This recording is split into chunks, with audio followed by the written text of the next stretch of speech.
What's up? I'm Dan Fredenberg, and this is another chance encounter. Hey, what's up? I'm Dan Fredenberg. I'm a commercial real estate guy. I'm from the internet.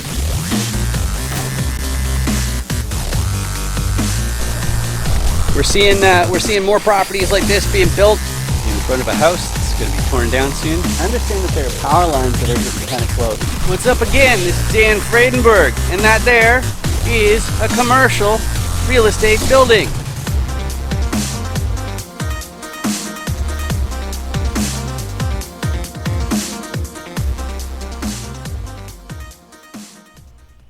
Hey there, my 9-year-old daughter has a reminder for you using this paper katana, and that is to make sure you hit the gear and use the speed controls, because it changes it from this, ready,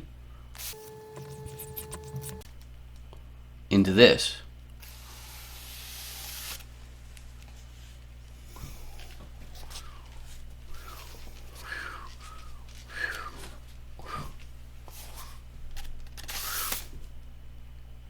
Like magic. I'm joined today with Byron Thomas. How are you doing today, Byron? I'm doing okay. Okay, how are you?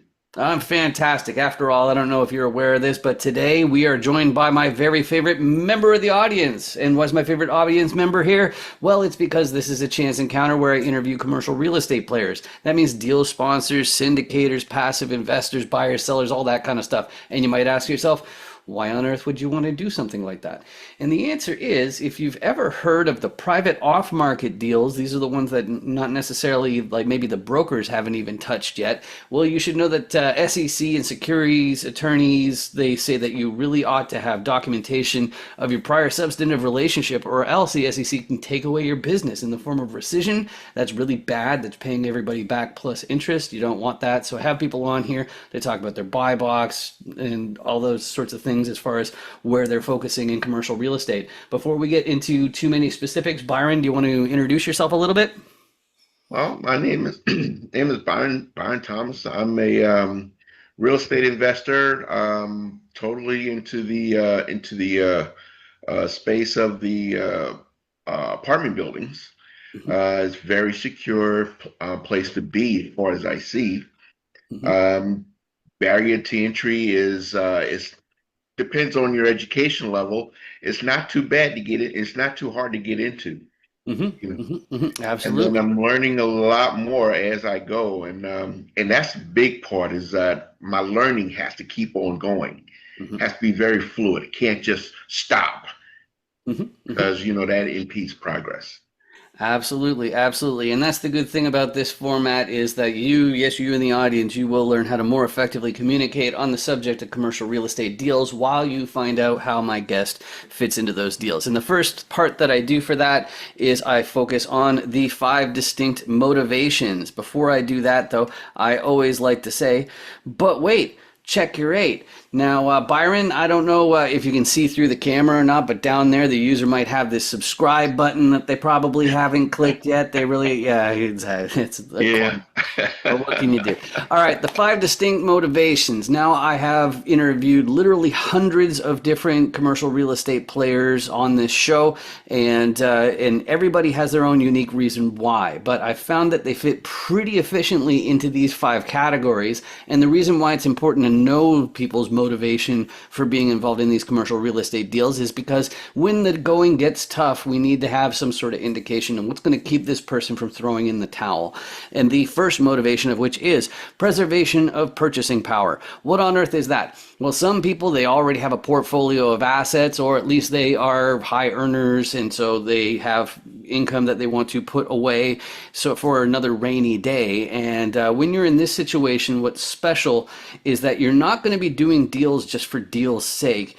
In other words, you're going to be waiting until you can get the steepest discount possible, or if inflation's rearing its ugly head, then it's going to be time to leverage your assets and make a new acquisition that way. Now, of course, everybody should try and negotiate the steepest discount they possibly can, but I mentioned this first because I am not at this point in my real estate journey yet. What describes me better is this next one, which is trading time directly for wealth. What's that now? So I have a background in technology, so high wage, high salary earner, and specifically in the CRM industry, full stack development, and online funnel creation business. I started working for a real estate company in 2014, and so then I started to realize that I was on the wrong side of the right business. And basically, I should be, instead of pursuing those bigger salaries, I started going for deployed capital, aka equity, as my main motivation. And I get that that's a little subtle for some people, especially youngsters. Usually, what they want to do is they want to hustle like crazy so that they can retire early. They want to fast track that retirement. And one of the, like, that's a completely understandable thing. Maybe you just want to take more control of your schedule. But the important thing is that this isn't actually everybody. A lot of people who have this as their motivation, they think everybody is secretly trying to retire early, but there are some people that are just plain fueled by ambition. They want to buy their entire hometown. They want that generational wealth to make sure that their great grandchildren never have to hold a day job, and so they're going to be hustling into their 90s. And I get that that's vilified in some circles, but the fact is somebody has to be there and not asleep at the wheel, ready to make the differences, to make that property more valuable to the residents and whatnot. And so that's important to have somebody like that on your GP team. But the last group, they're also similarly motivated to hustle into their 90s, but it's not so much for their own legacy so much as they picked a sector of society. So maybe it's the environment, maybe it's animals, who knows? But there's a financial component to making a big difference. And so that's why some people are making their acquisitions. So Byron, of those 5 different motivations, what combination of them would you say describes you best? I believe it's the first one. You Yep. know, Preservation. trying to get into trying to get into the right type of deals that best fits you. Um, I have to admit, going into this, I'm always somebody always talked to me about they want to retire. It's funny you bring that up. Uh, I don't know what retirement means, and I think retirement means something different to different people, you know, Hmm. because nobody really retires. They just stop doing one thing and begin doing another thing, you know. Yep. That's what I look for, Yep. and trying to be able to look around and say, okay, I need to keep on going. Hmm. Because in economic history, all the big players, they keep on going into their 80s and 90s. They never stop until that last breath, seems like. But in the meanwhile, they're making sure that they're fitting everything to leave a legacy for, you know, their children, grandchildren, and so forth. Hmm. A lot of it, kind of goes into a lot of, if you want to use the term nation building, Yep. you know, that's when it keeps going down, and I had to talk with my sons and I said, look, I want my companies, my assets to keep on working 40 generations of my descendants. Hmm. You know, I don't think they got the concept. Yep, fair enough, fair enough. But and one of the things that's kind of funny about talking about the motivations is sometimes it sounds a little bit starry-eyed or optimistic, and the fact is every business has risks involved. Real estate's no different. And when I was going through one of the 506B securities suitability questionnaires, the financial questionnaires, I found one question was a little bit problematic because it didn't matter which of the multiple choices you picked, it still wouldn't really give me that big of an indicator that the person understands the risks that are involved. So I made my own version for this interview. It's a fill in the blanks question, Byron. It is there are many popular investment asset classes, but I think blank is too risky. So your answer can be inside real estate, it could be outside real estate. You can give me one of each. What's too risky for you, Byron? Stocks, Mm-hmm. Mm-hmm. stocks, bonds, mutual funds, too risky. Yep. Um, you have no control, you have Right. no control over those things, whereas to business and real estate, you do have control. you Right, know. right. Especially if you're active, I don't like with stocks, they got a PR department to spin whatever's going on, and so your chances of getting the straight goods are pretty low. But speaking of the straight goods, for the first few hundred chance encounter interviews, I actually skipped this next slide, and that's because I thought it was fastball for people who were either too new to the industry or perhaps they're like public relations, like I was saying about the stock, the publicly traded companies. But I found that we're all curators of deals, and so we all have to have some sort of ideas as far as which numbers are going to help us choose one deal from another one. And so for anybody who is in the audience who's only listening and not watching, I'll list off these 14 to basically jog people's memory. The first one is cash on cash, and then there's IRR, which is internal rate of return, which is also known as an equity multiple pretty frequently. The cost per door, to give you an idea of how much investment you're putting in for the return of one client. Then there's the net operating income of the property. Then there's a going in cap rate. That's basically a back of the envelope way of finding out what kind of discount you're getting, because major brokerages for major metropolitans, they'll publish what the going cap rate is. So if you're getting a more advantageous cap rate, you know that you're getting a good discount. Next up, there's the loan interest rate. There's the occupancy rate, which is the inverse of vacancy. So occupancy, vacancy is potato, potato, same thing, just inverse. Then we have average income, where the property is located, the amortization period of the loan, the difference between the market versus the in-place rents. Then there's the population growth, where the property is located. Then there's the sponsor record, which is how many deals have already gone full cycle, how many deals are on the go right now. Then there's the waterfall split or exit strategy. In other words, what's happening to your investment after your principal has been returned? Basically, do you have to find a new deal, or are you, is it basically like a buy and hold, that sort of thing? And then the last one that I've listed here is DSCR, which is debt service coverage ratio. In other words, how much of the revenue from amenities and rents are going straight out the door just to pay for the loans? So Byron, do you want to pick like a top three, or mention what you tend to focus on as far as metrics?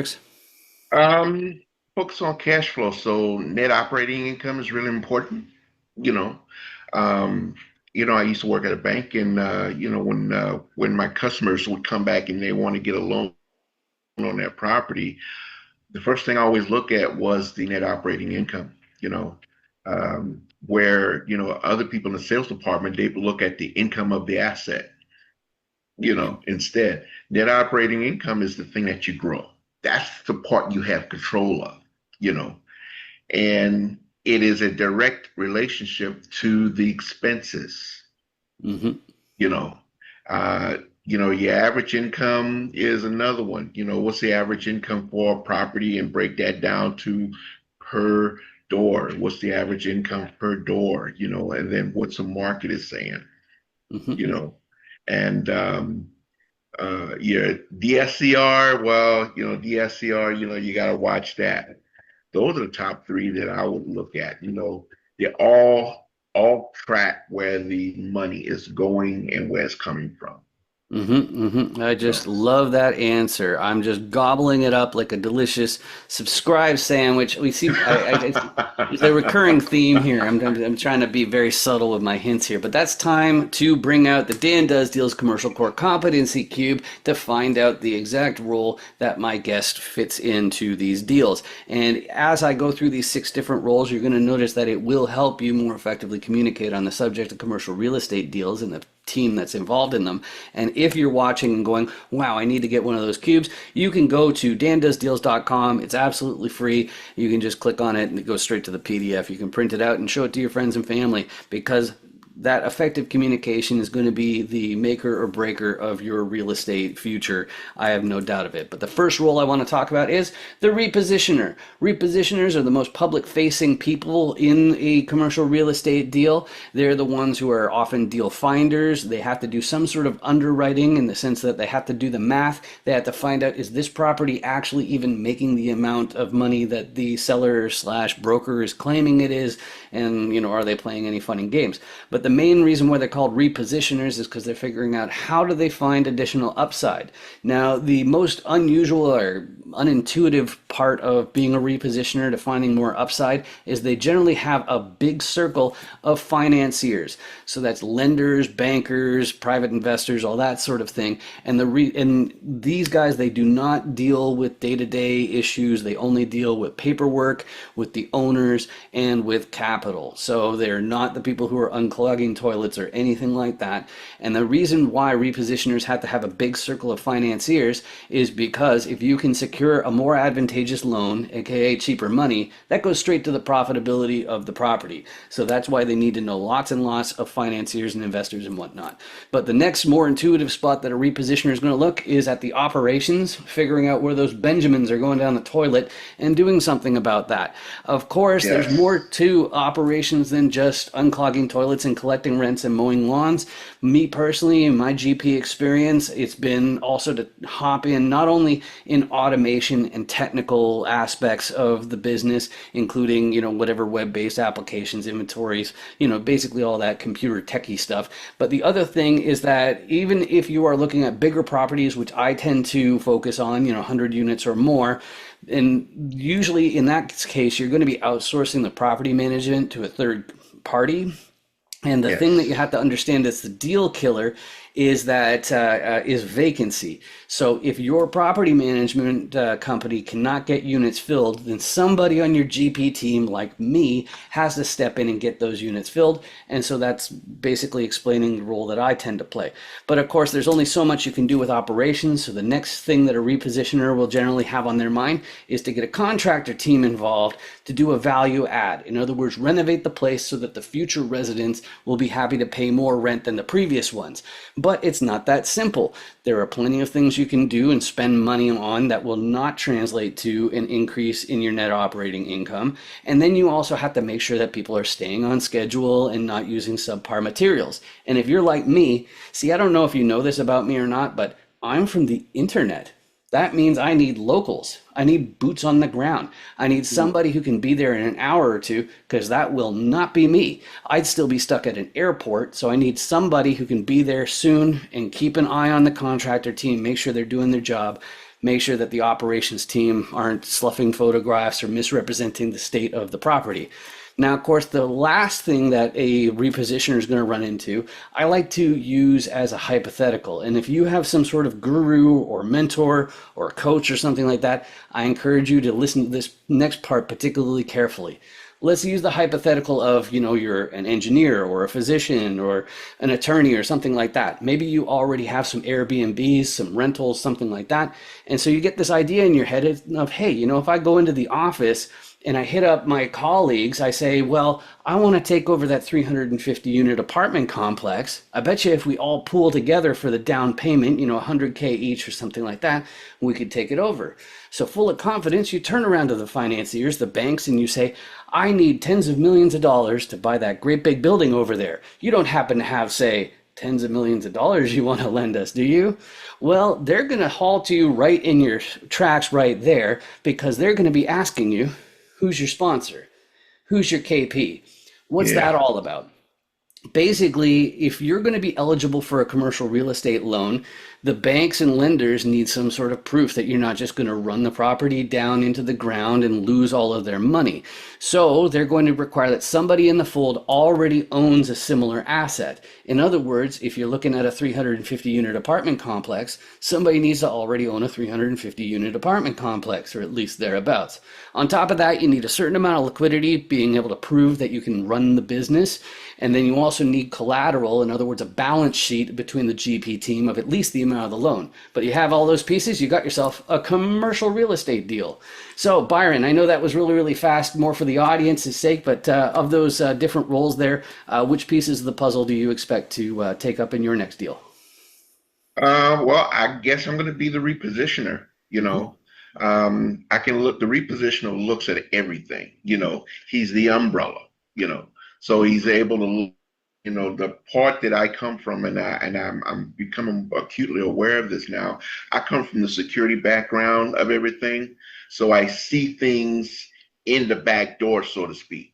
You know, Hmm. I saw what's going on. I can saw what's going on down from the owner all the way down to the janitor of a project, and what's going on, and then being able to communicate with all those different people. Positioner is perfect for me, you know, Hmm. because Hmm. that's my zip code, so to speak, to Yep. use the vernacular, Yep. that's Yep. where I live. All right, I love it. I love it. So the next question then is, of course, the buy box. And when we're talking about buy box, we're talking about three main things: geography, where is it? Which state, which county, which neighborhood? It's going to matter. Second one's going to be size. Fundamentally, if you're talking about apartment complexes like we do with most of my guests, we use the term unit count to define size. In other words, how many apartment units are there on the property? And the type of team that takes over 10 unit or 50 unit apartment complexes is going to be fundamentally different from the ones that focus on 100, 200, 350, that sort of thing. And so that Mm. size is going to matter. Now, of course, some forms of commercial real estate, like warehousing, will go off of square footage, or some industrial will go off of acreage, but that size constraint still applies.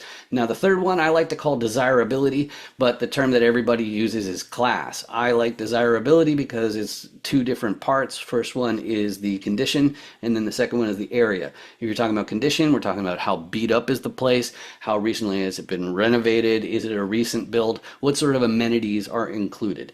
Now, if you're talking about the area, the crime rate is always going to matter in real estate. The second one is traffic, traffic, traffic, which is what most people mean when they say location, location, location. The fact is that's going to have a lot more built-in value. But of course, when we're talking about apartment complexes, it's residential. So the school districts are the other main factor in the area that's going to be relevant. But both of those parts of class, as it's traditionally called, they're ranked the same way as in grade school, where you have A plus at the top, and then A, and then A minus, then B plus, and so on. So Byron, as far as your sweet spot, what you looking for? I'm looking for buildings that have a minimum of 55 units. If using the mean in Texas, so to speak, that's the state where I'm at. The mean in Texas rents are 1870 a month, so that's $100,000 Hmm. just at 50 revenue, just at 50 at 55 units. But goes into the NOI. That NOI translates into a pretty high NOI that I can work with. If I'm looking for that, and then it translates to my cash flow. I'm specifically in the Houston, Sugarland, Pasadena MSA. That's where I'm at. In that area, I mean, there's a lot of employers that's been here for years and years and years and years and years, and more coming in. Your real estate means nothing if you don't have jobs in the area, you know. Hmm. And population growth just in that area in my MSA is 7,100,000 people that live here. Right. So employers look for that, you know, and just in the medical society alone, that's doctors, uh, and medical people that work in hospitals. That's a lot. That's a lot of people that need some place to live for a while. Hmm. You Hmm. and this is real specific about multifamilies because in Texas, for some reason, not too many people can qualify for a mortgage to buy a house. Hmm. Hmm. They Hmm. need an apartment for a year, 2 years, 3 years, or whatever, But that's adding to a need. So they eventually everybody wants to buy a house, right? Hmm. But everybody needs some place to live for a little bit. And having an apartment is building a community of people, like-minded people who have the same thing.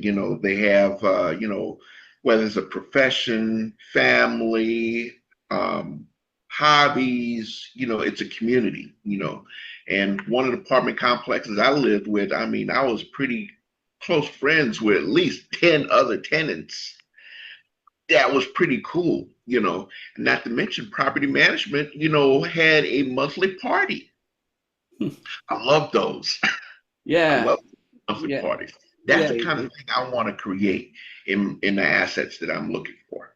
Right, absolutely. Create a community. Now, of course, I'm sure there are plenty of people in the audience that are sitting there thinking, "How can I reach out to get involved in the different deals that Byron's involved in?" Me personally, you can see I have this big, distinct-looking last name, so I'm really easy to find on LinkedIn, which is where I spend most of my online time. If you want to appear on this show or on the chesswithinvestors.com show, where we play a live game of chess while we're talking about whatever we're doing in investment, then be sure to connect on LinkedIn. The QR code that I have right here, if you scan that, that goes to my Amazon page. I have a few different books on different business skill building related topics. But Byron, if people want to reach out, what are the best ways to reach you? You can reach me out on LinkedIn. Byron Thomas. Phoenix Dragon Holdings is the name of my company. Um, my website is sellyourbuildings.com. You can reach me there too. There's an email link and phone number right there that goes right directly to my little telephone here. I'm usually pretty busy, so I can't always pick up a phone when I want to. I'm task orientated, so if I'm keying on one little thing, I, I don't pick up the phone until I finish that particular task. Yeah, it's a good policy instead of trying to do a bunch of things very poorly at the same time, right? But Hmm. that brings us to the public service announcement. It's not for you, Byron, it's for you in the audience. If you've been watching this episode and experiencing searing pains in your eyes, maybe like migraine-like symptoms, I'm confident it's because of the downright hideous subscribe button that's down there you probably didn't hit yet. And just so we're clear on what that does, I want a gazillion people to hit it so those deadbeats at YouTube start to pay for these videos instead of me. Now, it costs you absolutely nothing. There's no price involved. It just means that my videos may show up on your list of suggestions, but you can feel free to ignore those suggestions. I just appreciate the fact that you spent this time with me. Just like Byron, I appreciate you joining me. This has been great. Oh, it's been great. Yeah, pleasure being here and and being involved. This is great. This is great. I love it. Awesome. Thanks. You want to underwrite something, and there are people charging anywhere from $5,000 to $5,000 to underwrite something for you, and I just don't see that that's fair. I think our goal is to demystify, or however you want to put it, the underwriting process. Is it smoke and mirrors? Is it that simple? In most cases it is, but I think people are just making it way too complicated, and my offer is you bring something to me, we'll underwrite it, no fee. Maybe we'll get some views, maybe you'll find people who are interested in what you're looking at and take it from there. I think our goal is to show people that they can do it themselves, to show them that it's pretty straightforward and easy to do. Some people like to be more conservative, some people like to be a little more free spirited is kind of the way to put it. To go out there and make some money, you're risking money, and that's kind of the goal here. The goal here is to kind of give you the basics so you can go into that next phase. The whole goal would be to create a spreadsheet basically of what your risk tolerance is and find something that fits your mold. Instead of underwriting 100 deals, find the deals that make sense to you. Do you want cash flow? Do you want appreciation? Do you want equity? That's all stuff that we'll go through. And I think it'll provide an immense amount of value for people to look at their next possible investment. We made sure that, what you're looking at is viable and profitable, because those are the two major factors when you get into this. When it's brick and mortar and you have assets, it leads you down one path. When you're looking at a strictly online business that may have intellectual property or something to that effect, you have to kind of look in that direction as well. So each bucket is going to have its own little nuances. No catch, just knowledge. I think you're going to get a lot of value from this, and just to show you that it's not something you have to pay for. There's no point in wasting time, money, and energy into something that's not going to be fruitful. When you look at these billion-dollar deals that I've looked at versus the $100,000 deals that I work with, the only difference is capital. There's really not much different to it. I mean, there might be more points on this end, or there might be, some hidden asset on this end, but it doesn't make a difference. It all comes down to capital and how you can make money. We're going to have a lot of fun, and we're going to get into the numbers. We're going to look at why this business is profitable and what we plan on doing. There's no reason to beat around the bush. There's no reason to mail it out, wait 2 weeks for a bad example. We're going to go through it pretty easy, 10, 15 minutes, and you're going to get an answer. You're not going to have to wait. You're not going to have to look deep inside anything. The truth is, it's basic. Bring a franchise, bring a friend, bring a building. I mean, we can underwrite a horse race if you want. We can underwrite just about anything to make sure that there's value in it. We can figure out the Pokemon and Jordans, but a lot of that's just going to kind of be researching eBay. And what sort of businesses can we underwrite in these sessions? Bring anything. I mean, we can underwrite a garbage company. We can underwrite. Do it again. Sure. Hey there. Are you interested in commercial real estate deals? Would you like to build your network of investors and deal sponsors? Well, the best thing I can do for you is have you appear on a chance encounter interview as featured on dandoesdeals.com. You may know me from 506B Me or as a top commercial real estate voice on LinkedIn. And if I had to think of the top factors in your success in commercial real estate, my top two would be your network and your ability to effectively explain how deals work with effective communication. The 15-minute chance encounter format, it checks both of those boxes, and they ensure that you can share your private deals with me without the SEC calling it a public solicitation. So hop onto LinkedIn. You can see my name is over here, Dan Friedenberg, and search for my name. And the best way to reach me and book that is to message me through LinkedIn. And don't worry, it doesn't matter if you decided to enter this space just last week or 2 weeks ago, or if it was decades ago. It'll be fun and easy to look good. We're just asking multiple choice questions based on your core competencies you look to contribute, your level of sophistication, all that kind of stuff. So I hope to hear from you soon. Thanks a lot. Bye.